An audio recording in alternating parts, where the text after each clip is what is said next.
우리는 역사상 가장 중요한 시점을 지나고 있습니다. 하나님께서는 하나님의 일을 하시기 전에 사람을 준비시키셨음을 우리가 알고 있습니다. 하나님 말씀은 마지막 때에 대추수, 대부흥의 때가 있다고 분명히 예언하고 있습니다. 아멘. 하나님의 말씀이 그대로 성취될 것을 믿습니다. 예레미야 눈물은 잠자는 교회와 영혼을 깨우기 위해 노력하고 있습니다. 이 가슴 뛰는 일에 함께 하길 원하시는 분은 카카오 채널로 연락 주시기 바랍니다. 당신은 위대한 하나님의 사람입니다.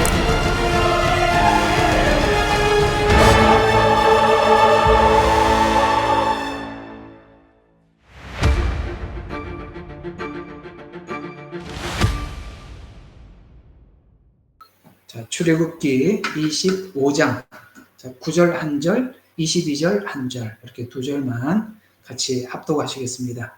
자, 9절 시작. 내가 너에게 보여주는 모든 것대로 성막의 모양과 그 모든 기구들의 모양을 따라 너희는 그것을 만들지니라. 또 한 절 더요. 22절 시작. 거기에서 내가 너와 만나고 또 내가 자비석 위, 증거궤 위에 있는 두 그룹 사이로부터 내가 이스라엘 자손에게 계명들로 줄 모든 것들에 관해 너와 교제하리라. 아멘. 자, 이렇게 내가 너에게 명한 대로 다 지어라. 그러면 내가 그곳에 가서 너희를 만나고 교제할 것이다. 이게 성막이죠. 성막이죠.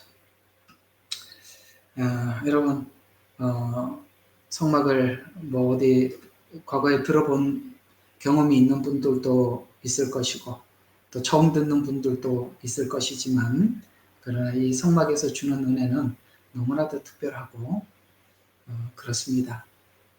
자, 이게 뭐 그렇게 큰 은혜가 있겠나 또 여기에 무슨 설교 내용이 있겠나라고 싶지만 이런 복음이 여러분들을 확신케 하고 또 분명하게 신앙을 가지게 하며 여러분들이 의심했던 혹 이해가 안 됐던 부분들이 선명하게 이해를 시켜주기 위해서 하나님께서 주신 내용이니까 잘 듣고 여러분 좀 오늘도 큰 은혜가 있기를 바랍니다.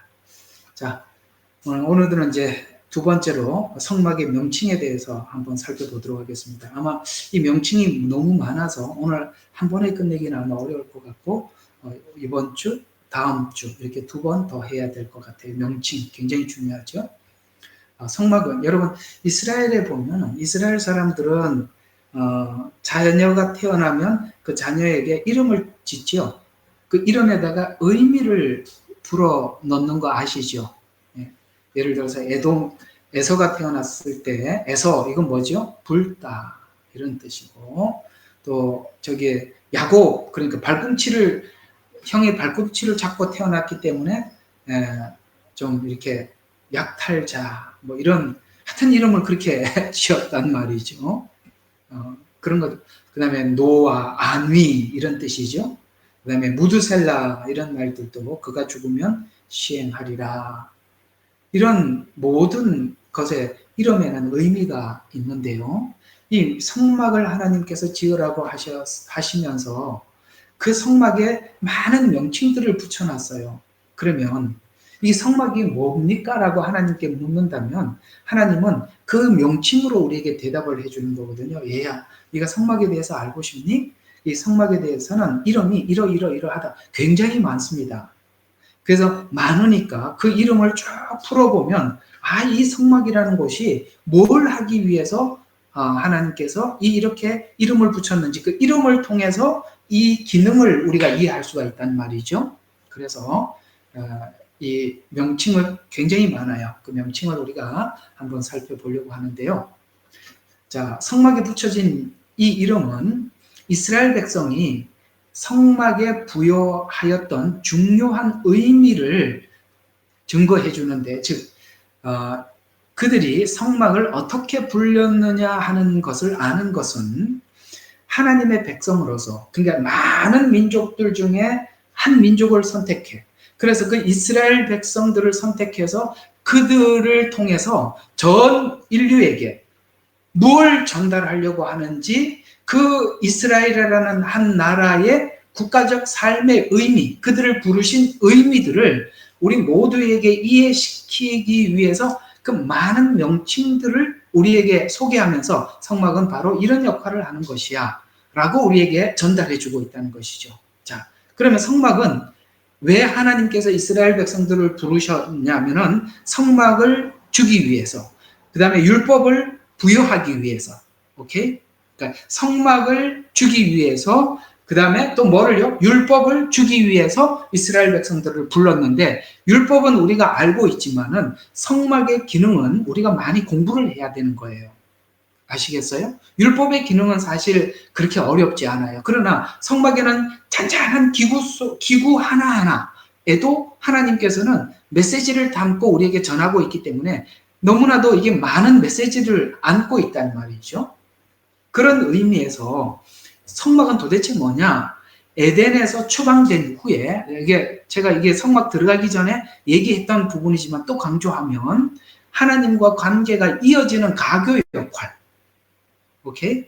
끊어진 게 아니라 브릿지. 여러분, 제사장이라는 말의 뜻이 뭐냐? 다리라는 말이잖아요. 다리, 브릿지. 그러니까 하나님과 우리 사이를 연결시켜 주기 위해서 제사장이 제사를 집례하는데 집례하는 장소가 어디죠? 성막이잖아요.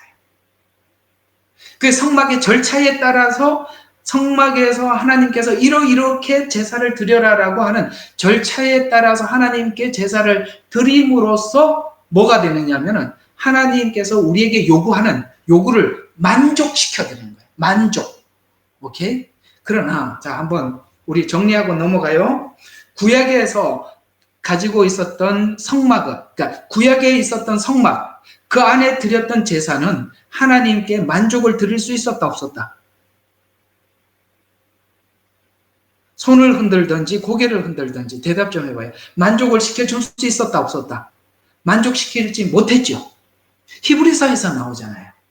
왜 그걸 만족시키지 못하죠? 인간의 죄는 인간이 대속해야 되는데 짐승이 대속하죠.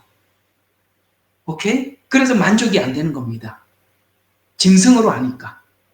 또 하나, 제사장이 완전해야 되는데 제사장들이 흠이 많아. 그러니까 제사장도 불완전하고 제물도 불완전해. 그러나 이 불완전한 제사를 구약의 내내 지내게 한 이유가 뭐죠? 이렇게 해야만이 속죄된다는 거예요. 그래서 구약에는 계속 불완전한 제사를 드렸지만 그 불완전한 제사를 계속 드리는 이유는 완전한 제사를 기다리게 하기 위해서, 완전한 속죄는 이렇게만이 가능하다는 것을 알려주기 위해서 구약의 제사는 계속 드려졌던 것이고, 예수님이 오셔서 완전한 제사, 완전한 제사장, 완전한 제물이 되셔서 완전히 죄 용서하는 대속을 끝내버린 거예요. 그걸 알려주기 위해서 구약에서는 내내 그런 제사를 하나님 앞에 드리게 했다. 그래서 그러려면 꼭 필연적으로 필요한 것이 그 제사를 드리는 성막이 필요하고, 성막만 있다고 되는 것도 아니고 제사장이 있어야 되겠죠. 그리고 어떻게 제사를 드리라고 말씀하신 하나님의 원칙이 있어야 되죠. 막 드리고 하는 건 아니잖아요. 자, 한번 봐요. 종교다원주의가 왜 하나님 앞에 구원을 받지 못하는지 간략하게 설명을 하면은, 자, 오늘 금방 읽었던 25장 9절 봐요. 25장 9절. 자, 다 같이 시작. 내가 너에게 보여주는 모든 것대로. 아시겠어요? 누가? 나는 누구죠? 하나님. 하나님이 너에게 보여주는 것대로 성막의 모양과 그 모든 기구들의 모양을 따라 너희는 그것을 만들지니라. 여러분, 하나님이 정한 대로 하래요. 하나님이 정한 대로 하래요. 그렇게 다 지었어요. 다 만들고 나니까 22절에 뭐라 그랬어요? 거기서 내가 너하고 만나겠다는 거예요. 오케이? 예. 하나님이 정한 방법이 뭐죠? 하나님이 정한 우리를 구원하실 분이 누구예요? 하나님이 정해둔 사람이에요. 그분이 누구세요? 예수님이에요. 그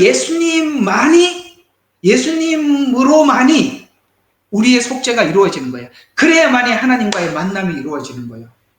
부처, 알라 다 하나님이 정한 게 아니잖아요. 단순한 거예요. 종교 다원주의는 복음을 알면 아주 단순한 거예요. 아시겠어요? 네, 그렇습니다. 자, 그런 의미에서 자, 그러니까 에덴에서 추방 후에 그 가교 역할을 했던 그 이스라엘. 그래서 이스라엘은 크게 율법과 성막이 있었어요.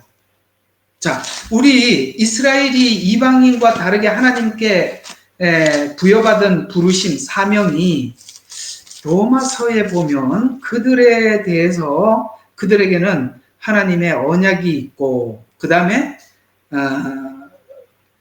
예수님께서는 그의 후손으로 오셨고 이런 말씀들이 있지요. 누가 한번 빨리 한번 찾아보시면 좋겠습니다. 자, 언약이 있고 그 다음에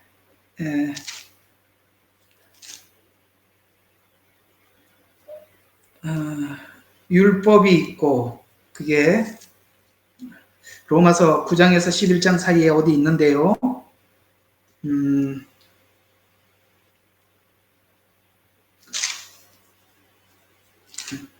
우리 그 40명이 모여도 빨리 못 찾네.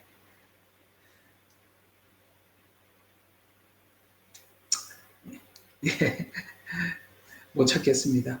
하여튼 거기 어디 있습니다. 그래서 예, 이스라엘이라는 로마서 아니에요? 예, 로마서. 에베소서 아니에요? 아, 로마서예요? 예, 로마서. 에베소서는 2장 12절에 있고요. 2장 11절에요? 에베소서에는 11절. 그래? 예, 이건 아니에요. 그건 아니고요. 오케이. 예, 이건 아닙니다. 자, 이제 그 이야기가 하여튼 그 얘기예요. 그러니까 이스라엘 백성들에게는 그 이방인들과 다르게 율법이 있고 그 다음에 하나님의 약속이 있고 그렇죠. 약속이 있었죠. 아브라함을 통해서 계속 이어져 왔던 약속이 있고 그 다음에 육체로는 메시아가 그들 가운데서 나셨고 이게 이제 그들이 받은 축복이에요. 그러니까 하나님과 우리 사이가 끊어지지 않고 이스라엘이라는 한 나라를 통해서 계속 약속도 이어져 왔고 결국 그 약속대로 예수님이 오셨고 이런 것들이 하나님과 우리 관계가 끊어진 것이 아니라 이어졌다라는 것을 설명하기 위해서 이스라엘 한 나라를 선택을 해서 율법과 성전을 주었다라고 이야기하면서 율법을 통해서 하나님께서 우리에게 알리고 싶은 것은 바로 이런 거죠. 하나님은 어떤 성품을 가진 분인지 이걸 설명해 주려고 하는 거예요. 아시겠습니까? 원래 인간은 하나님께 돌아오면 그 율법에서 요구한 삶처럼 우리 인간은 아주 도덕적이고 그 다음에 뭐죠?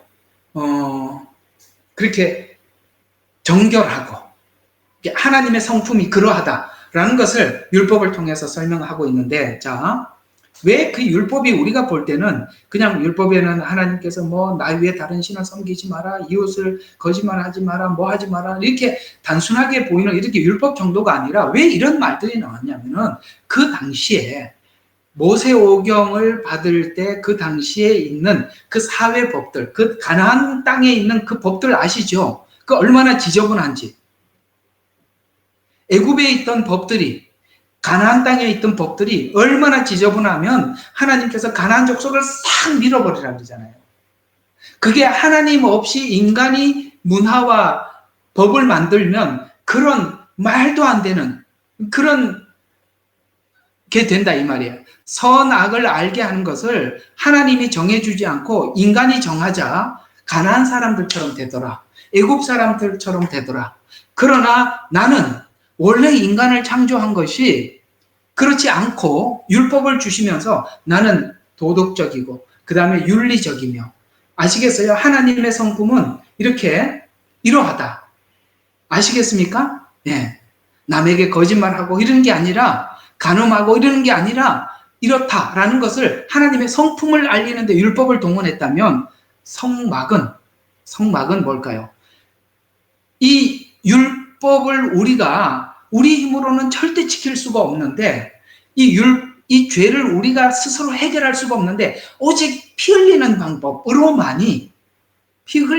방법으로만이 우리 죄를 용서함을 받을 수 있다라는 것은, 죄 용서함을 받을 수 있는 길을 가르쳐 주는 것은 성막이고 죄를 깨닫게 하는 것은 율법이고. 오케이? 아시겠어요? 죄를 깨닫게 하는 것은 뭐다? 율법이고, 그 다음에 죄를 용서함 받을 수 있는 길이 이 길이다라고 가르쳐 주는 것은 성막이라면, 율법을 아는 것만큼 중요한 것이 뭐예요? 성막의 기능을 아는 거라 이 말이에요. 왜? 죄 용서함을 이렇게 받는다라는 것을 배우는 것이 우리에게 너무 중요하잖아요. 알아들으셨죠? 그래서 이스라엘 백성들에게 율법도 주고 성막도 준 거예요. 그 안에 복음이 다 담겨 있다는 거죠. 됐죠? 그래서 율법을 통해서 하나님의 성품이 어떤지, 성막을 통해서는 하나님께 나가는 자는 어떻게 나가야 하는지를 알려주는 역할을 한다. 이후에 율법은 십자가에서 완성함으로 하나님의 은혜와 사랑이 신자 속으로, 우리 믿는 사람들 속으로 하나님의 은혜가 들어오고 사랑이 들어와서 성막에서 행했던 의식들이 모두가 십자가를 의미한다는 것에서 율법과 성막은 모두가 동시에 십자가에서 완성돼. 그래서 주님의 십자가에서 뭐라고 말씀하셨죠? 다 이루었다. 그 말은 바로 율법과 성막의 구약에 있는 모든 정황을 알 때, 다 이루었다라는 이 말이 우리 온 인류에게 너무나도 엄청난 거예요. 다 이루었는데, 아시겠어요? 다 이루었는데 우리가 뭔가를 이루려고 하면 하나님이 다 이루었다는 말을 우리가 반대하는 격이 되니까, 그래서 율법으로는 구원을 받을 수 없다는 거예요.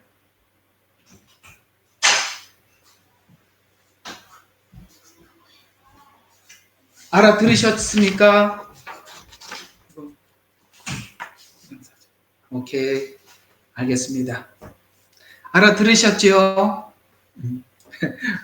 결국은 이제 우리 사모님이 찾아서 주셨는데, 아까 로마서 9장 4절이래요. 한번, 아까 궁금했으니까 한번, 맞네요. 한번 보고 지나갑시다. 자, 우리 같이, 너무 귀중한 말씀이에요. 자, 우리 같이 한번 봅시다. 시작. 그들은 이스라엘인들이라. 그들에게는 양자됨과 영광과 언약과 율법 주심과 하나님을 섬김과, 하나님을 섬긴다는 것은 성막을 이야기하는 겁니다. 거기서 하나님을 섬겼다는 말이죠. 그 다음에 약속들이 있고, 조상들도 그들의 조상이고, 육신으로는 그리스도께서 그들에게 나셨으며 그는 만물 위에 계셔서 영원히 송축받으실 누구다? 하나님이다. 이렇게 이야기하고 있습니다. 여호와 증인은 예수님이 하나님이 아니라고 하지요. 여호와 증인은 예수님이 하나님이 아니라고 할 때, 여러분 로마서 9장 5절 말씀을 탁 물어보세요. 여기 보니까 그는 영원히 송축받으실 하나님이다. 아멘. 이렇게 얘기했는데 당신은 이 부분 어떻게 생각하느냐 물어보면 됩니다. 자, 그러니까 사실 성경을 알고 나면 그 이단들이 이야기하는 그 유치한 이야기들을 우리가 금방 반박할 수 있는 거예요.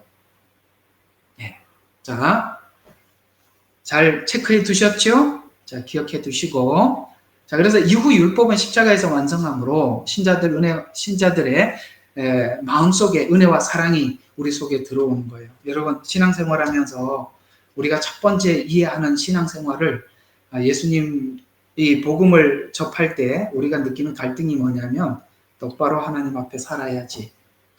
앞으로는 이렇게 지난날 살았던 그런 삶을 우리가 답습하지 말고 하나님 앞에 바르게 살아야지라고 우리가, 여러분 그렇게 각오하시지요.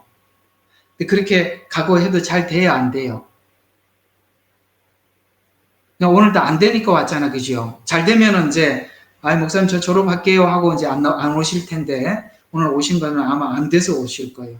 그러면 안 되는 게 정상일까요? 되는 게 정상일까요? 우리 아까 여기 우리 형제분이 한 분 질문을 했던 이야기인데요. 예, 안 되는 게 정상입니다. 그래서 안 돼서 하나님 앞에 어떻게 하면 좋아요 하고 매일매일 나와서 묻는 거예요. 이걸 아셔야 돼요. 우리는 하나님께서 어느 순간 확 채워주는 게 아니라 우리는 조금씩 채워지는 겁니다. 아시겠죠? 나 다 채워졌어. 이러면 가짜입니다. 예, 우리가 천국 가서 다 채워지는 거고요. 지금 우리가 오늘 이 복음을 듣는 이유는 하나님께서 우리를 어떻게 사랑하셨는지, 우리에게 어떻게 은혜를 주셨는지 배워서 내일 그 은혜로 살려고 오늘 그걸 채우는 겁니다. 그래서 오늘은 율법으로 살다가 실패해서 여기 왔어요. 그래서 은혜로 다시 채워서 내일 재도전을 하는 겁니다. 그래서 하나님은 매일매일 우리가 화나는 상황을 만나서 뭐라고 하시느냐면 하나님이 어떡할래? 이렇게 물어보는 거야. 어떡할래? 여기서 성질을 낼 거냐? 아니면 여기서 한번 내가 너에게 명한 대로 너 한번 너 자신을 부인할 수 있니? 이렇게 물었는데 옛날에는 말이죠. 신앙이 어릴 때는 그거 생각도 안 하고 불쑥 화를 내고 돌아서거든요.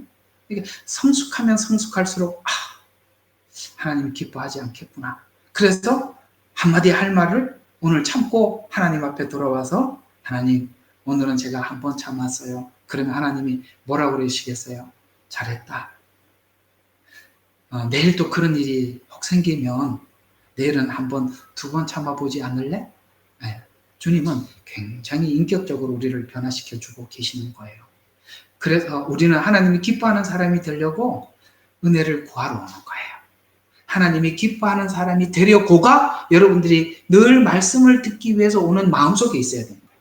나 하나님 기뻐하는 사람이 되고 싶어서 은혜 받으러 왔어. 그래서 그걸 채워서 내일 또 살 거야. 아시겠죠? 그걸 하나님이 매일매일 해서 우리가 나도 모르게 매일매일 조금씩 변화되고 성숙해가는 그런 것을 우리가, 그래서 여러분 남편이나 여러분의 부인이 야, 당신 뭔가 매일매일 뭔가 좀 달라지는 것 같다. 이 소리를 들어야 되는데 듣고 있지요? 듣고 있을 줄 믿습니다. 들으셔야 돼요. 그래서 이게 성막에서 십자가, 그러니까 율법과 성막을 십자가에서 다시 이것이 바로 율법을 다 이루었다는 말이고 속죄를 이루었다는 것이구나 라는 것은 성막을 지금 십자가에서, 그래서 율법도 십자가에서 이해가 되는 것이고 성막도 십자가에서 이해가 되는 거예요. 그래서 우리 속에 은혜가 들어오는 것입니다. 은혜가 들어오기까지는 그 앞에 계속 무슨 시대를 지났죠? 율법 시대를 보낸 겁니다. 그래서 우리가 은혜가 채워지는 것도 율법으로 하다가 실패한 것 위에 은혜가 차곡차곡 쌓이는 거예요. 그래서 그런 시간도 우리에게 필요했던 겁니다. 그래서 여러분들이 답이 없어서 은혜를 받으러 온 거예요. 아시겠어요? 답이 없어서 은혜를 받으러 온 거예요. 여기만이 답이다 라고 우리는 배우러 이 자리에 온 것입니다. 자, 그래서 오늘 여러분들과 함께 이 성막의 명칭을 이해하기 시작하면 이스라엘의 부르심의 목적이 무엇인지 알게 되고, 그런 의미에서 명칭을 통해서 복음의 그 가치, 진가를 한번 살펴보도록 하겠습니다. 자, 그러면 이 성막이라는 이 단어, 이 말은 원어적으로 여러 가지 의미를 담고 있는데, 첫 번째 가장 많이 사용하는 이 성막, 이 단어가 원어적으로 오헬, 이런 단어를 씁니다. 오헬. 자, 이 오헬이라는 것은 무슨 말이냐면은, 자, 천막이라는 뜻이에요. 천막, 텐트. 여러분, 텐트 치고 이렇게 야영해 보시는 거 아시죠? 그 텐트라는 뜻이에요. 자, 그럼 한번 봐요. 이 텐트라는 말은 이런 뜻인데요. 여기에 이 천막이라는 말이 성경에 굉장히 많이 등장하는데, 이 장막 이렇게 나와요. 장막절 아시죠? 텐트를 쳐놓고 초막절에 밖에 나가서 그 이스라엘 백성이 일주일 동안 광야 생활을 기념하면서 지켰던 그걸 보고 이제 텐트 이런 말이죠. 장막. 성경에는 130번 정도 등장합니다. 굉장히 많이 나오는 단어겠지요. 그래서 내가 무릇 오늘 금방 읽었던 말씀처럼 무릇 내가 내게 보이는 대로 장막과 식양과 그 기구들의 식양을 따라 지을지니라 라고 말씀했어요. 그래서 오늘 여기 보니까 오직 식양을 따라 지어야 하는 것과 같이 하나님께서 말씀하시고 약속하신 대로만 죄를 용서함. 근데 죄를 용서함을 받는데, 자 보세요. 제가 여기다가 이제 글을 막 이렇게 어디가 글을 좀 복잡하게 써놓은 데가 어디 있나. 자, 여러분들이 죄를 하나님 앞에 우리가 죄를 많이 지어서 하나님 앞에 죄 목록이 이렇게 많다고 합시다. 이렇게 목록이 많아요. 그런데 이 텐트라는 말은 이 죄 목록을 어떻게 하는 거냐면 이렇게 덮다, 가렸어요. 그러니까 우리가 죄를 용서함을 받았다는 것은 죄가 사라진 게 아니고 덮어놨다 이런 뜻이에요. 뭘로 덮었을까요? 뭘로 덮었을까요? 예수님의 피로 덮어놓은 겁니다. 오케이? 예. 죄의 용서함을 받았다는 것은 예수님의 피로 우리 죄를 가리다 이런 뜻이에요. 그러면 보세요. 그러면 이 피만 없어지면 어떻게 돼요?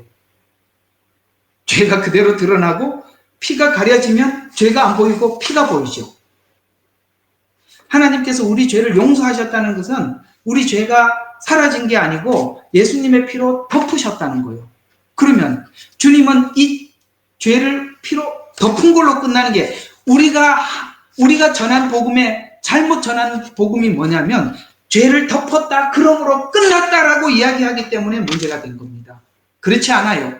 덮고 뭘 하느냐면 하나님은 그 죄를 피로 씻어 지우기 시작하는 거예요. 이게 성화예요. 오케이? 덮고 지우고 있는 겁니다. 깨끗하게. 그래서 우리는 복음을 자꾸 뭐라고 이야기하냐면 예수님만 믿으면 구원을 받는다. 이렇게 덮는 이야기만 했어요. 하나님께서는 우리의 죄를 덮어놓고 끝내는 게 아니라 반드시 지우는 작업을 우리 생애를 전체를 통해서 하고 계시는 거예요. 그래서 구원받은 증거는 뭐냐면 성화를 위해서 하나님께서는 우리 모두에게 구원받은 자들에게 간섭하시고 일하시는 거예요. 그래서 죄 가운데 살아갈 때 하나님이 침묵하지 않아요. 아시겠어요? 예수님을 믿고 영접했다고 고백을 하는데도 하나님께서 그 사람이 죄 가운데 사는데도 하나님이 아무 소리 안 하더라. 이런 거는 구원받은 자가 아니라 이 말이에요. 성경에 보면 히브리서 보면 아들에게는 하나님께서는 뭐 한다고요? 아들이면 아버지가 뭐 한다고요? 징계하고 책망한다고요. 그걸 하지 않으면 사생자고 죽은 자식이라 이 말이에요. 자, 두 가지 의미를 말씀드렸습니다. 하나는 죄를 덮었다. 칭의. 그 다음에 씻고 없앤다. 뭐예요? 성화. 알아들으셨어요? 이 오헬이라는 단어 이름 안에서 이런 복음을 찾아내는 거예요. 그래서 예수 그리스도는 우리의 모든 죄와 허물을 덮어주시고 가리워 주신다는 것입니다. 오늘도 이 시간에 우리를 위해서 독생자 예수님을 보내주신 오헬, 죄를 덮어주신 은혜를 찬양하면서 우리가 그 은혜 때문에 죄를 용서하시고 덮어주시고 대속하신 그 은혜로 인해서 우리가 매일매일 죄를 대할 때마다 어떻게 합니까? 하나님이 기뻐하는 자식이 되기 위해서 우리는 정말 성경의 히브리서 말씀대로 피 흘리기까지 싸우라는 거예요. 죄와 싸우되.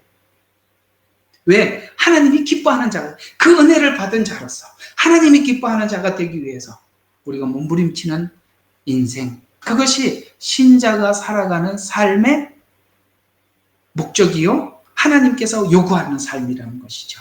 자, 그래서 이 말씀에 오헬, 덮다, 이 말씀에 대해서 성경은 이 말씀을 이렇게 인용하고 있어요. 로마서 4장 7절과 8절에 보면 복이 있도다. 불법을 사하시며 그 죄를 덮으시는 자는 복이 있도다. 주께서 죄를 돌리지 아니하는 사람이로다. 여러분, 이거 시편에 다윗이 고백한 거거든요. 시편 하면서 제가 했던 이야기인데요. 자, 그러면 다윗이 이 고백을 언제 했죠? 밧세바와 간음하고 난 뒤에 하나님 앞에 눈물을 흘리고 기도했더니 하나님께서 죄를 뭐 해주신다는 걸 하나님으로부터 알게 됐죠. 아, 죄를 덮으시는구나. 그래서 죄를 사함을 받는 자가 복이 있구나 라는 것을 다윗은 바로 이후에 예수님이 이 땅에 오셔서 죄를 덮어주실 것을 배우게 되는 것입니다. 우리가 죄의 문제를 내가 해결하는 것이 아니라 주님이 덮어주셔서 하나님이 안 보이시는구나, 안 보는구나. 그러나 그 죄를 지금은 뭐 하기를 씻기를 원한다는 것을 우리는 매일 마음속에 부담을 가지고 인지하고 세상 가운데 살지요. 맞지요? 그게 하나님이 우리를 구원하신 목적이고 우리의 삶의 방향입니다. 그래서 시편 32편 1절 우리가 지금 32편을 지났으니까 이거 할 때 했단 말이죠. 그 허물을 사하여진 자, 그 죄가 덮인 자는 복이 있도다. 자, 요한일서에도 그렇게 말씀하고 있어요. 만일 우리가 우리 죄를 자백하면, 자백한다는 말은 무슨 뜻이라 그랬죠? 내가 죄를 인정한다는 것입니다. 그렇죠? 그러면 자백하면 충성되고 의로우사 우리를 뭐 하라고요? 죄를 사하시고, 이게 뭐예요? 아까 덮다. 그 다음에 모든 불의에서 우리를 뭐 한다고요? 깨끗게 하는 성화. 두 가지가 다 나왔단 말이에요. 예. 주님의 피는 용서를 넘어서 깨끗게 하는 작업. 그 깨끗게 하는 작업도 뭘로 한다? 예수님의 보혈로. 그 십자가만이 우리의 마음을 변화시키고 그 십자가만이 우리가 죄와 싸우게 만들기 때문에 우리가 죄와 이기기 위해서는 뭘 구해야 돼? 그 십자가에서 주신 은혜를 구하는 겁니다. 자, 두 번째, 아까는 이제 오헬 이렇게 말씀을 드렸고, 두 번째 그 성막의 이름은 미시칸 이렇게 나와 있어요. 자, 미시칸이라는 말은 거처라는 뜻으로 죄를 용서한 후에 우리의 거처가 되어 주시다. 자, 이런 말씀이 성경에 있지요. 내가 가면 성령님이 오셔서, 그렇죠, 너희 안에 함께 할 것이다. 이렇게 말씀하셨어요. 요한복음에. 맞지요? 거처. 그래서 저와 여러분은 주님의 거처. 그래서 이 미시칸이라는 말은 죄를 용서함을 받은 자들에게 성령님이 임재한 그런 상태. 그러니까 아까 출애굽기 25장 22절에 보니까 다 성막을 짓고 나니까 뭐 했어요? 거기에 하나님의 임재가 임하지요. 교제할 것이다 라고 말씀하셨고, 출애굽기 제일 마지막에는 뭘로 끝납니까? 하나님의 구름 기둥과 불 기둥이 거기에 임하더라 이렇게 끝이 나잖아요. 자, 이런 것처럼 이제는 저와 여러분이, 구약에는 성막에서 하나님이 임재했어요.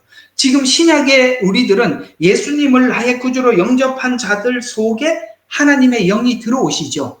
그래서 여러분과 저는 뭐가 되느냐면 하나님의 성전이 되는 거예요. 그래서 미시칸, 우리는 주님의 거처가 된 것입니다. 자, 이 미시칸이라는 말은 성막으로 100번 정도 등장합니다. 자, 그러면 고린도전서 3장 16절이 그 이야기를 이렇게 우리에게 설명해 주고 있어요. 구약의 성막을 알면 고린도전서 3장 16절에 있는 말씀이 확 와닿습니다. 자, 너희는 하나님의 성전이며, 오늘 우리가 성막으로 배운다면 성막이요 이렇게 표현할, 미시칸이요 이런 말이에요. 아시겠어요? 미시칸이요, 하나님의 영이 너희 안에 거하는 줄 알지 못하느냐? 여러분, 알지 못하느냐라는 질문에 여러분 뭐라고 대답해요? 여러분, 알 수밖에 없죠. 알 수밖에 없어요. 오늘도 하루 종일 하나님께서 내 삶 가운데 함께 하심을 우리는 알고 경험하고 살았습니다. 자, 출애굽기 40장 38절에 보니까 여호와의 처소, 곧 야곱의 전능자의 성막을 이렇게 표현하고, 여호와의 뭐라고요? 처소래요. 처소. 미시칸.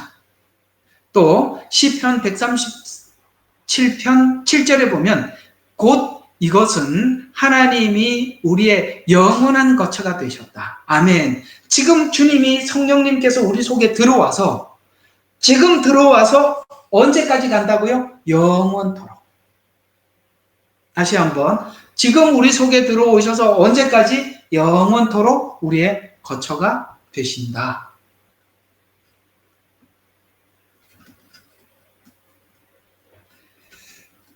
이 내용은 여러분들이 잘 기억해 둬야 될 중요한 신학적 의미를 담고 있으니 이렇게 주님이 우리 속에 들어오셔서 영원히 우리와 함께 하신다라고 약속하셨구나라고 이해를 해두시면 다음에 제가 설명할 때 많이 도움이 되니까 잘 기억해 두시면 좋겠습니다. 그러나 이 거처가 영원토록 우리의 거처가 되는데, 자, 시편 90편 1절에 보니까 이 세상은 잠시 잠깐이요 나그네의 임시터와도 같다라고 말씀하고 있습니다. 그럼 주님이 우리 속에 계시면 영원으로 들어가는데 그 영원 속에 우리가 이 세상에 살아가는 동안 임시거처예요. 임시거처. 그 임시거처가 영원으로 들어가기 위해서는 이 거처가 영원한 천국으로 들어가는 것에 대해서 그 축복을 요한복음 14장 3절에 예수님은 이렇게 약속하셨습니다. 그 영혼을 이렇게 약속하셨어요. 내가 너희를 위하여 처소를 예비하면 내가 다시 와서 너희를 내게로 영접하여 나 있는 곳에 너희도 있게 하리라. 나 있는 곳, 천국이죠. 그래서 하나님의 영이 우리 속에 들어오셔서 예수님이 계신 곳까지 그 영이 안내하시고 거기서 우리가 영원토록 주님과 함께 할 것이다 라고 주님이 약속하셨습니다.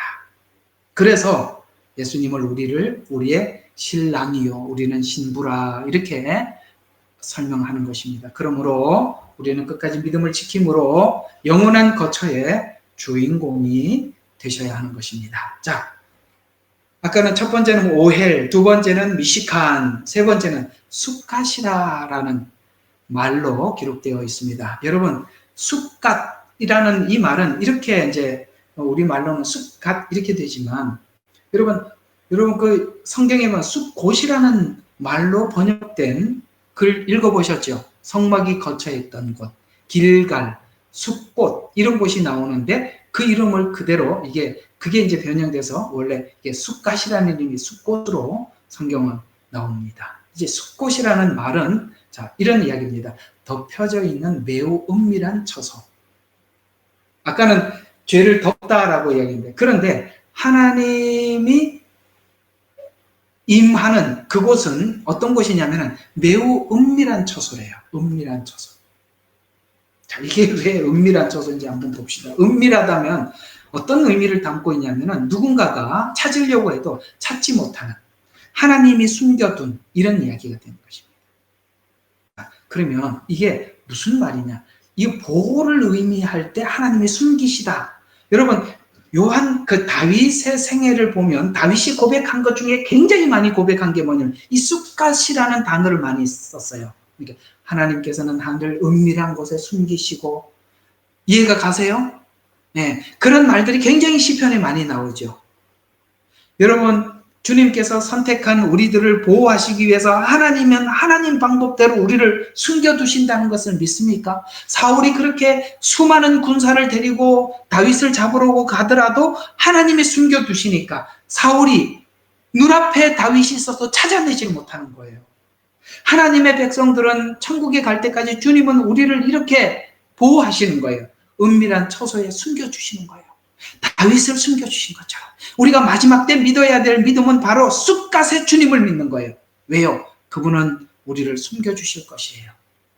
그래서 그 말씀에 대해서 보호에 대한 약속, 하나님의 자녀를 보호하신다는 약속을 요한복음 10장 27절과 28절에 이렇게 약속하셨어요.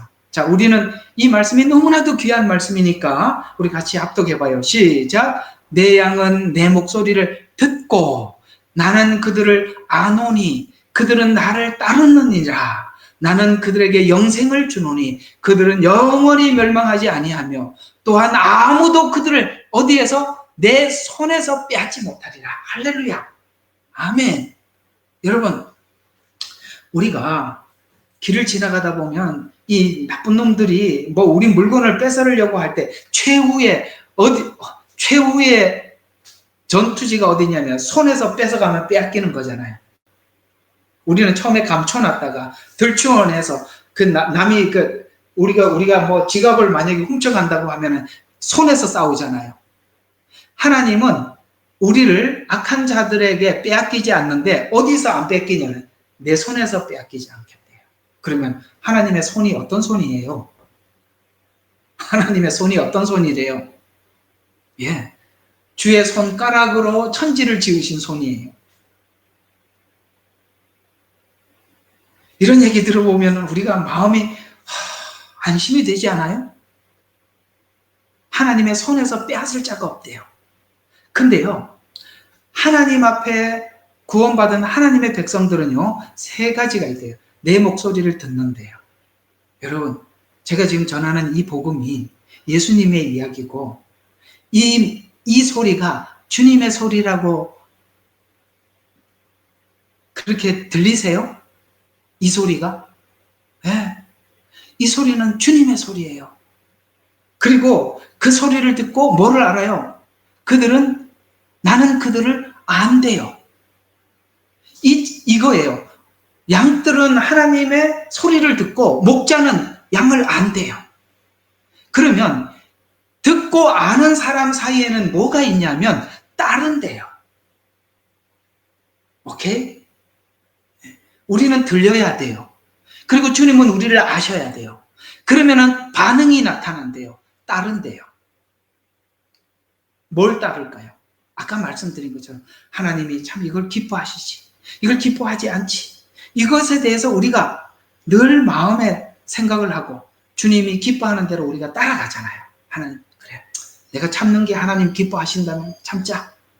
내가 여기서 돌아서는 것이 하나님 기뻐하는 거라면 돌아서자. 오케이? 그걸 한다. 아멘. 따르느니라. 이것이 분명히 있다는 거예요. 근데 목소리도 안 들리고 주님도 안다는 말 한 적도 없고 내가 주님을 따를 마음도 없고 심각한 문제가 되는 거예요. 심각한 거예요. 예.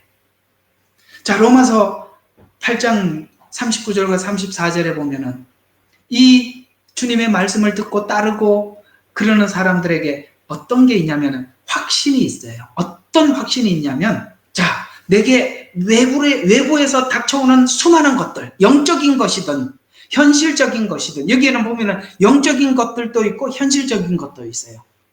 아시겠어요? 사단이 틈을 타서 우리를 혼란스럽게 만드는 영적인 혼란함도 있어요. 그래서 여기 보면 나는 확신하노니 사망, 생명, 천사, 영적인 것들이죠. 권세, 세상의 힘이에요. 현재 일, 장래 일, 지금 무슨 일, 앞으로도 무슨 일이 일어나더라도, 아시겠어요? 앞으로 무슨 일이 일어나면 나는 어떻게 될지 몰라, 이런 거 하지 않는단 말이에요. 앞으로 있는 어떤 일도, 그 다음에 능력이나 높음이나 기품이나 어떤 피조물이라도 하나님의 그리스도 예수님 안에서 우리에게 베푸신 그 사랑에서 하나님이 나를 사랑하고 내가 하나님을 사랑하는 이 사랑의 관계 속에서 아무도 떼어놓을 수 없다. 무엇도 나를 예수님과 떼어놓을 수 없어. 이렇게 됐다 이 말이에요. 여러분 이 고백이 여러분들의 같은 고백이죠? 적느라고 바빠가지고 대답을 못 하시는 것 같은데 대답은 좀 하고 적으세요. 이 고백 같은 고백 맞지요? 아멘. 그랬어요. 예, 아무도 떼어놓을 수 없는 거예요. 야, 그리스도의 사랑에서.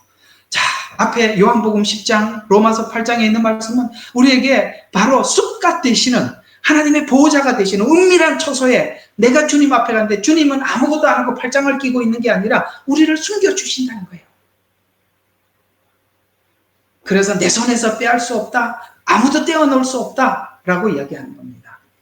우리 성경에서 성도들을 보호하는 장소로 은밀한 처소라고 하면서 숲꽃, 곧 장막, 보호소, 보호하고 덮다, 광야에서 주 손으로 덮으시네. 이 찬양이 그 얘기예요. 숲꽃이라는 말이에요. 그래서 보호하고 덮다, 광야에서 하나님의 보호 아래 쉬는 장소를 의미하고 초막절의 임시 거처로 사용되었어요. 자, 그 다음 또 하나는 우리칸이라는, 이제는 이런 단어들은 좀 많이 나오지 않는, 짧게 나오는 단어들이니까 빨리 지나가 봐요. 우리칸, 곡물을 저장하는 장소, 이렇게 저장, 그래서 추수해서 이렇게 저장해 두는 곳, 우리칸, 이런 말도 창세기 33장 초막, 간단한 장막으로 광야에서 고난으로부터 임시로 피하는 장소. 여러분, 이 초막이 혹시 여러분 그 성지순례 다녀오신 분들 계시는지 모르겠습니다만, 성지순례를 가면 그 이스라엘 광야라면서 지나가죠. 와, 그때 지날 때 바깥의 온도가 45도, 기본 매일 45도, 조금 세면 50도. 아이고, 세상에, 버스를 타고 가다가 그 가이드가 잠깐 서서 우리가 이스라엘 백성들이 어디를 걸었는지 한번 우리 잠시 체험하겠습니다 하고 내렸 한 20분인가 올라갔다 왔는데 땀이 완전히 흠뻑 젖어요. 여러분, 40년을 그렇게 헤맸대요. 그런데 보세요. 거기는 햇빛이 강하게 내리비치는 곳이에요. 햇빛이 강하게 내리비치기 때문에 조금의 그늘이라도 그야말로 초막이 되는 거예요. 하나님께서 우리가 고난의 시간을 보내는데 하나님께서 잠시 쉬는 곳을 마련해 주셔요. 우리가 거기 들어가서 쉬어본 적이 있다 없다? 있어요. 그런데 그 쉼이 너무나도 달콤한 거예요. 백수는 매일 놀아도 너무 그 노는 게 익숙해 재미가 하나도 없는데 밤낮 없이 일하던 사람이요, 하루 쉬면요, 그게 꿀맛이에요. 맞지요?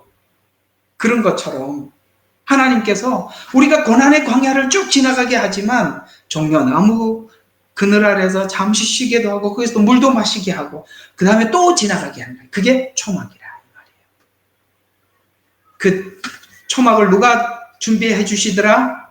예수님이 준비해 주시더라. 잠깐 쉬어가자. 고생했지? 아유, 수고했다. 그래서 위로를 하면 우리가 거기서 계속 쉬고 싶은데 뭐라 그래? 그래서 베드로, 요한, 야고보가 예수님하고 기도하다가 뭐래서 그걸 보고 너무나도 놀라워서 주님, 여기다 초막 셋을 짓대. 그게 초막이에요. 하나는 주를 위하여, 하나는 모세와 엘리야를 위해서 짓겠습니다. 우리 여기서 내려가지 말고 여기서 살아요. 그랬더니 주님이 뭐라 그랬어요? 잘 쉬었냐? 여기서 예수님 만나냐? 하나님 음성 들었냐? 그래, 영원히 살 날이 올 건데 너희들이 지금 해야 할 일이 있으니까 내려가자. 그래서 우리가 여기 온 거 아니에요. 하나님 앞에 부르심을 받을 때 다 거기서 받는 거예요. 주님과 만나서 주님 저 데리고 가주세요. 저 여기서 좋게요. 그냥 저 걷어서 천국 갔으면 좋겠어요. 그래서 좋아가지고 거기 딱 있으려면 주님 뭐라 그래요? 얘야, 내려가자. 할 일이 있다. 예수님이 할 일이 있고 사도들이 할 일이 있었어요. 예수님은 십자가를 져야 했고 사도들은 그것을 증언해야 해요. 왜요? 우리는 거기 가면 좋죠. 아직도 하나님께 돌아와야 할 자들이 있기에 내려가야 하는 거예요. 그 고단한 부르심을 저 여러분은 받고 지금 그 현실을 살아가고 있는 것입니다. 여러분의 그 일을 가정에서 감당하고 있고 직장에서 감당하고 있는 거예요. 초막. 그래서 잠시 쉬는 이런 초막을 주신 하나님께 감사하죠. 그 다음에 이 성막이라는 이름을 영체라는 말로도 씁니다. 이 말은 조금 어렵기는 한데 어려운 건 너무 깊이 이해하기까지는 너무 오래 걸리니까 간략하게 좀 지나가 보겠습니다. 영체라는 이 말은 사무엘하 11장 11절에 요 영체라는 말이 등장을 해요. 여기 보면 다윗과 우리아의 대화에서 우리아가 집으로 돌아가지 않고 다윗과 계속 그 다윗이 범죄한 것을 숨기려고 야 돌아가라, 밧세바하고 좀 잠 좀 자고 와라 이렇게 보내려고 그러니까 우리아가 끝까지 거부하잖아요. 그때 이 영체라는 말을 쓰거든요. 그 말이 어떤 의미를 가지고 있느냐면 다윗이 우리아에게 집으로 돌아가서 편히 쉬라고 할 때 우리아는 마치 자기가 그 동료들이 전쟁터에 있는 것과 같이 나는 집으로 돌아가지 않겠습니다. 나는 여기 거하겠습니다. 여기 있겠습니다. 라고 고백했을 때 그 단어를 영체라는 이름으로 썼어요. 이건 뭘 의미하느냐면 마치 하나님께서 세상에 사는 우리들을 내버려 두지 않고, 오케이? 내버려 두지 않고, 마치 뭐예요? 우리와 함께 있는 것처럼 하나님 나라에서 우리를 위해서 뭐 하고 계셔요? 예수님 지금 뭐 하고 계시는지 아시는 분? 우리를 위해서 중보기도 하신단 말이에요. 왜 중보기도 하고 있느냐? 마치 우리 예수님께서 이 땅의 생애를 살아가듯이, 살아봤듯이, 우리가 살아가는 이 세상이 어떠한 줄 알고, 주님은 마치 자신이 이 땅에 우리가 사는 삶처럼 사는 것처럼 하나님께 기도하고 있다 이 말이에요. 영체. 우리아가 고백했던 그 고백 안에 영체라는 말은 그런 의미를 담고 있다. 됐죠? 영체라는 말. 자, 그 다음 굴, 상징막, 천막 이런 말들 이렇게 그런 말로 표현이 되는데 시편 27편 5절에 보면 다윗은 여호와께서 환난 날에 나를 그 초막 속에 비밀히 지키시고, 초막 속에 환난 날에 초막 속에 비밀히 지키시고 그 장막 은밀한 곳에 나를 숨기시며, 할렐루야. 저는 이 마지막 때 하나님의 백성들을 이렇게 해주실 줄로 믿습니다. 환난 날에, 마지막 환난 때 초막 속에 비밀히 지키시고 은밀한 곳에 나를 숨기시고, 이렇게 고백한 것처럼 하나님께서 이렇게 숨기시고 보호해 주실 줄로 믿습니다.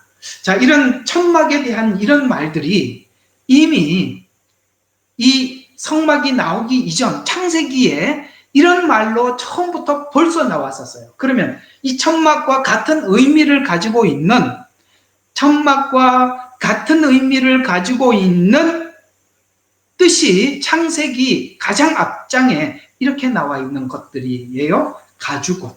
여러분, 가죽옷을 지어 입히시고 에덴에서 내보내셨죠. 그러면 그 전에는 아담과 하와는 무엇으로 옷을 입었죠? 나뭇잎으로 옷을 입었어요. 그러나 나뭇잎으로 자기의 수치를 가리려고 옷을 입었지만 예수님, 하나님께서 아담에게 나타났던 시간이 동산 서늘할 때, 여러분, 나뭇잎이 떨어지고 서늘하면 입을 옷도 없지만 바람이 불면 금방 말라. 그러니까 옷 입고 나면 또 옷을 입어야 되고, 옷 입고 나면 또 옷을 입어야 되고, 맞죠? 나뭇잎으로 옷을 입으면, 그것도 가을이 되면 입을 옷도, 이게 율법이 의미하는 것을 그러니까 요거는 그냥 듣기만 하세요. 율법은 우리를 가릴 수 없어요. 근데 주님이 이 땅에, 예수님께서 아담에게 나타나셔서 뭘 해주셨죠? 가죽옷을 지어 입히시고 에덴에서 추방을 시켰어요. 왜요? 에덴을 벗어나가면 뭐가 있죠? 가시와 엉겅퀴가 땅에 가득하기 때문에 그걸 이기려면 절대 나뭇잎으로는 아무것도 할 수 없어요. 무엇으로만? 가죽옷으로만이 뭐죠? 가시를 견딜 수 있고 엉겅퀴를 견딜 수 있어요. 이런 것처럼 주님은 우리를 구원하셨을 뿐만 아니라 이렇게 우리의 생애 속에 들어오셔서 보호해 주신다는 거예요. 거처가 되어 주시고 우리를 보호해 주신다는 거예요. 마치 가죽옷이라는 말이 나중에 이 텐트, 아까 이 말의 뜻의 쑥갓, 아시겠어요? 은밀한 처소에 보호하는 것과 같은 이 단어가 이미 어디서 나왔다? 창세기 3장 21절에 이 가죽옷이라는 말이 성막을 의미하는 텐트였다. 연결을 시켜보니까 놀랍지 않아요? 그 의미나 이 성막이 의미하는 것거나 같은 의미를 담고 있구나, 이렇게 이해하게 되고, 또 하나는 가인의 표. 가인이 아벨을 죽였어요. 그는 마음에 근심이 생기고 두려움이 생겼어요. 사람들이 나를 만나면 죽일 것이다 라는 두려움이 있었어요.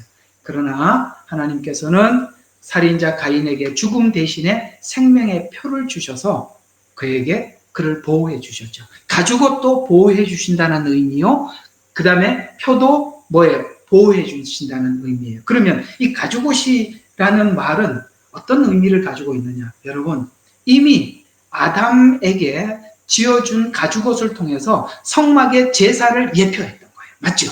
왜요? 가죽옷을 입으려면 어떤 동물이 희생해야 돼요. 어떤 동물이 죽어야만 하는 거예요. 그것을 성막에서 구체적으로 양을 잡아라, 소를 잡아라, 비둘기를 가지고 와라 이렇게 말씀하시는 거예요. 그래서 이 성막 이야기, 제사 이야기는 처음부터 에덴에서부터 하나님이 시작했던 이야기를 나중에는 구체적으로 체계화시킨 것이다 이 말이에요. 됐죠? 그래서 가죽옷, 가인의 표 이런 것들이 전부 다 성막에서 의미하는 의미와 동일한 의미를 가지고 있더라. 성막을 하니까 세상에 이런 것까지 연결이 되는 게 신기하지 않아요? 복음은 구약에서 이렇게 우리에게 전달해 주셨던 것입니다. 자, 그래서 하나님은 성도들에게 하나님은 우리의 피난처고 힘이고 환난 중에 만날 큰 도움이 되시고 또 풍랑 속에 제자들을 보호해 주시고 이와 같이 하나님은 구원받고 택함을 받은 우리를 끝까지 보호해 주시고 지켜 주신다고 약속을 하셨어요. 그 약속을 믿고 하나님 앞에 믿음 안에서 나가시기를 바랍니다. 아시겠죠? 예.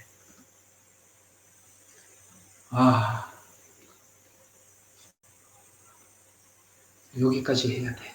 그래야 단락이 나누어지니까. 자, 그 다음 쑥. 이거는 뭐죠? 감추어진 밀실. 아까 이제 은밀한 처소라는 말과 비슷한 의미를 가지고 있는데, 자, 이것도 굉장히 놀라운 성막의 의미를 담고 있는데요. 얼마나 놀라운지 한번 봅시다. 뭐라고요? 감추어진 밀실. 여러분, 그 인디아나 존스 맞나? 그 보물을 찾아서 막 하는 거 맞죠? 설교를 하려면 별걸 다 알아야 돼요.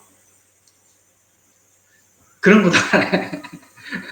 그게 찾으려면은 얼마나 힘들어, 그죠? 지도를 따라가야 하고, 정말 그 앞에 가서도 그걸 소유하기 힘들죠. 그럴 만큼 이 복음이라는 것이 그렇습니다. 감추어져 있는 밀실에 있어요. 참 신기해요. 누구나 성경을 보지만, 누구나 성경을 아는 것은 아니죠. 왜?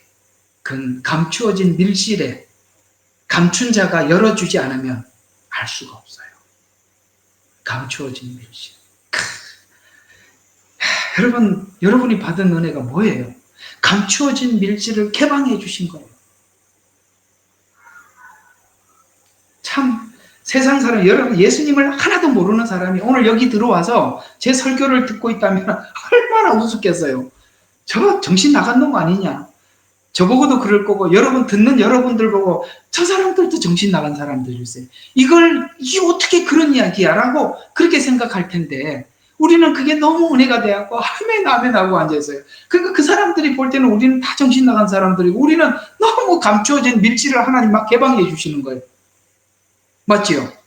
왜 그러냐면 이걸 열어주지 않으면 아무도 몰라서 그래요. 그래서 감추어져. 왜냐하면 성막은요, 들어가 보면, 겉에서 보면, 자, 한번 봐요. 성막이 이렇게 성막 울타리가 있어요. 성막 울타리에서 바깥에서 딱 보면요, 뭐만 딱 보이느냐면 성막 지붕만 보여요.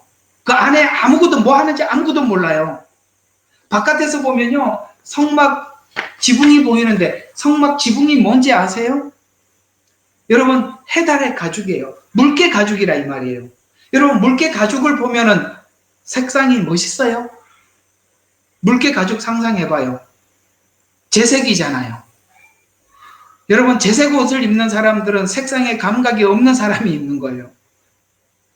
이래도 좋고 저래도 좋은 사람. 그죠?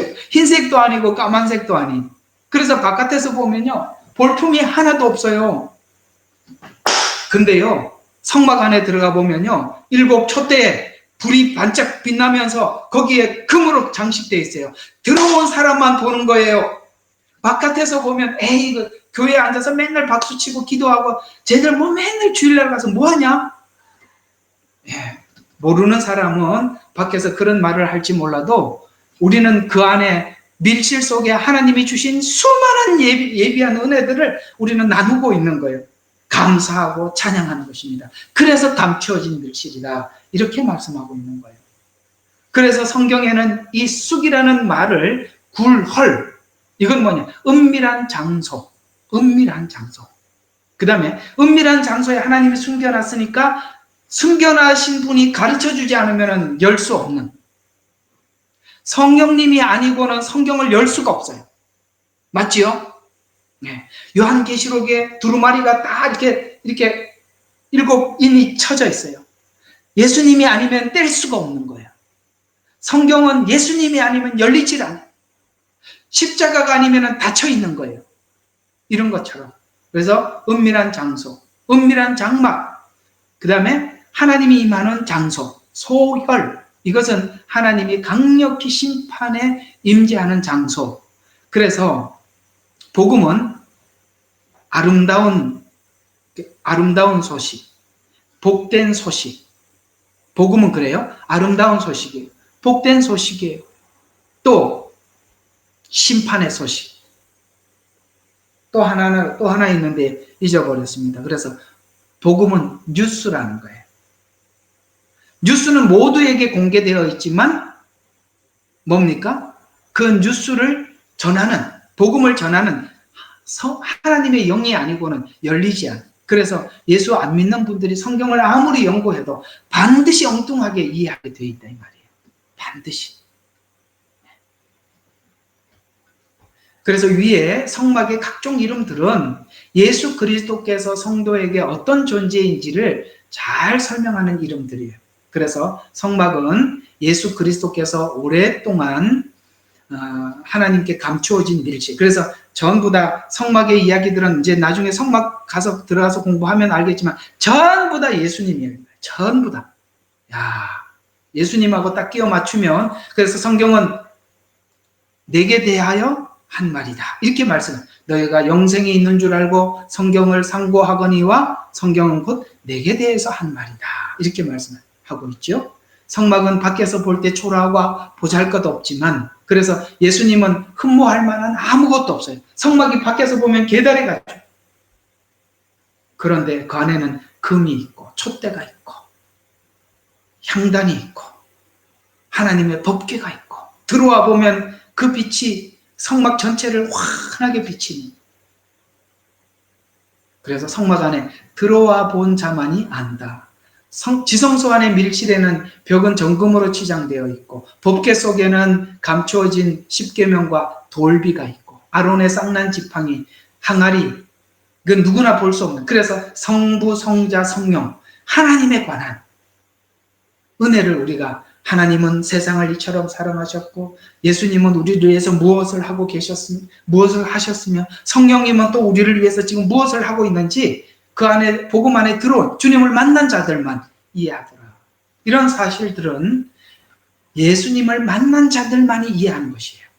예수님을 만나면 오늘 이 법궤가 자랑하듯이 이 법궤에서 자랑하고 있는 수많은 자랑의 일부분을 우리가 주님을 만났더니 하나님은 이런 분이셨어요. 예수님은 이런 분이에요. 성령님은 이런 분이에요. 라는 말을 우리가 끊임없이 사람들에게 할 수밖에 없는 이런 만남들을 우리 모두 다 성도들은 누구나 하는 거예요.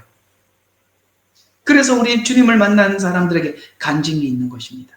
예수님을 만나지 못한 자들은 이걸 모르면 전부 다 안티크리스찬이 되죠. 다 우리가 이야기하는 것처럼 말하지 않고 반대로 다르게 이야기를 하더라고요. 그래서 안티크리스찬, 마지막 때 교회를 공격하는 자들은 누굴까? 안티크리스찬들입니다. 그들이 하나님을 몰라서 그런, 모르는 사람들이 이렇게 하는 게 아니까 그렇게 하는 거예요. 자, 이 말씀이 그 사실을 증거하고 있습니다. 자, 오늘 이 이야기로 메시지를 마쳐보겠습니다. 요한복음 15장 7절. 자, 너희가 내 안에 거하고. 자, 아까 성막 안에 교제죠. 너희가 내 안에 거하고 내 말이 너희 안에 거하며. 아시겠어요? 주님이 내게 거한다는 것은 주님의 말이 내 안에 거한다는 말이에요. 너희 안에 거하면 무엇이든지 원하는 대로 구하라. 그리하면 이루리라. 이건 기도하라는 이런 얘기가 아니라 주님의 말이 우리 안에 거하면 주님이 우리에게 뭘 요구하는지 안다 이 말이에요. 우리 욕심을 구하라는 얘기가 아니라 주님이 뭘 구하는지 안다 이 말이에요. 내 말이 너희 안에 거하면 무엇이든지 구하라. 그리하면 이루리라는 말씀처럼 우리가 예수 안에 들어가야만 깊이 감추어진 밀실의 비밀을 깨닫게 되는 거예요. 그래서 주님을 더 깊이 들어가면 들어갈수록 하나님은 더 많이 우리에게 열어주시는 거예요. 그래서 성경에 보면, 여러분 요한계시록에 보면 이런 말씀, 내가 너희에게 만나를 줄 터인데, 이런 말씀이 있죠. 만나를 줄 것이다. 또 어떤 사람에게는 흰 돌을 줄 터인데, 누구만 안다? 흰 돌은 받은 자만 안다. 받은 자만 안다. 왜 받은 자만 알아요? 밀실에 가서 꺼내왔거든요. 밀실에 가서. 자, 오늘 이 성막이 의미하는 이름들에 대해서 여러분들과 함께 여러 가지로 나누어 보았습니다. 자, 이 성막이라는 이름은 정리를 해보면 오헬, 덮다. 두 번째, 미시칸, 뭐라고요? 거처가 되어주신다. 숫갓, 보은밀한 처소. 그 다음에 쭉 내려가서 쑥, 감추어진 밀실. 이런 뜻으로 여러분들과 함께 나누었습니다. 아마도 여러분들이 필기하느라고 바쁘신 것 같은데 오늘 이 내용은 여러분들에게 복사해서 카톡으로 올려드릴 테니까 참고하시면 되겠습니다.